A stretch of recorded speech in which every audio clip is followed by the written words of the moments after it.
বন্ধুরা, অঞ্জলিস কিচেনে আপনাদের সকলকে স্বাগত। বন্ধুরা, আজ আমি করে দেখাবো বড়ি, আলু, উচ্ছে সহযোগে সজিনার ঝাল। এই বড়ি, আলু, উচ্ছে সহযোগে সজিনার ঝালটা কিভাবে বানাই আপনারা দেখতে থাকুন বন্ধুরা। প্রথমে কড়াইয়ে তেল দিলাম। কড়াইয়ে তেল দিয়ে এইবারে তেলটা একটু গরম হতে বড়িগুলো ছেড়ে দিলাম।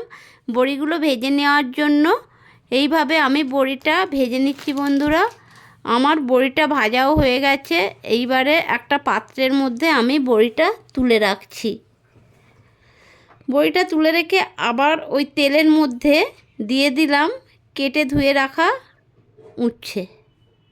উচ্ছেটা দিয়ে ভাজা ভাজা করে নিলাম বন্ধুরা। আমার উচ্ছেটা ভাজা হয়ে গেছে। আমি এইবারে একটা পাত্রের মধ্যে উচ্ছে ভাজাটা এক এক করে খুন্তি দিয়ে সব তুলে নিচ্ছি। এইবারে বন্ধুরা আবারও কড়াই বসিয়ে তাতে পরিমাণ মতো সরিষার তেল দিলাম। ওই তেলের মধ্যে দিয়ে দিচ্ছি 5 ফোড়ন, ফোড়নের জন্য, আর কালো জিরা। 5 ফোড়ন দিয়ে এইবারে এর মধ্যে আমি দিয়ে দেব বন্ধুরা লম্বা লম্বা করে কেটে রাখা আলুটা দিয়ে ভালো করে খুন্তি দিয়ে নাড়াচাড়া করে দিচ্ছি বন্ধুরা ভাজার জন্য, যাতে করে আলুটা একটু ভেজে নেব আমি। তারপরে এর মধ্যে দিয়ে দিলাম পরিমাণ মতো লবণ আর হলুদ গুঁড়ো, লবণ দিয়ে খুন্তি দিয়ে ভালো করে নাড়াচাড়া করে দিচ্ছি বন্ধুরা। এইভাবে আমি একটু ভাজা ভাজা করে নেব।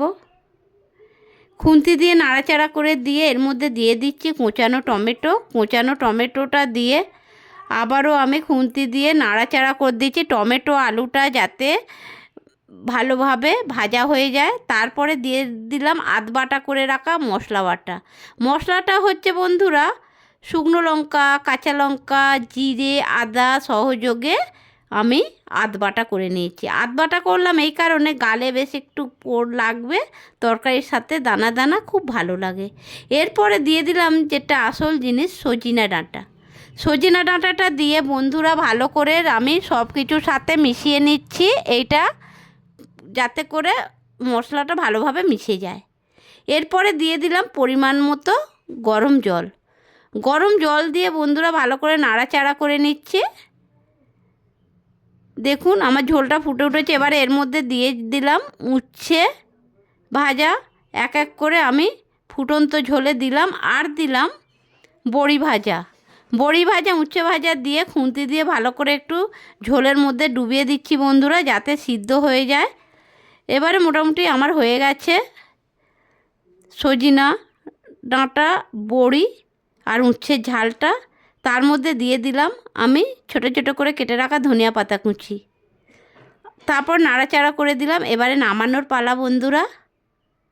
আমার সজিনা, বড়ি, উচ্ছে, আলু দিয়ে সজিনার ঝালটা আমার রেডি হয়ে গেছে বন্ধুরা।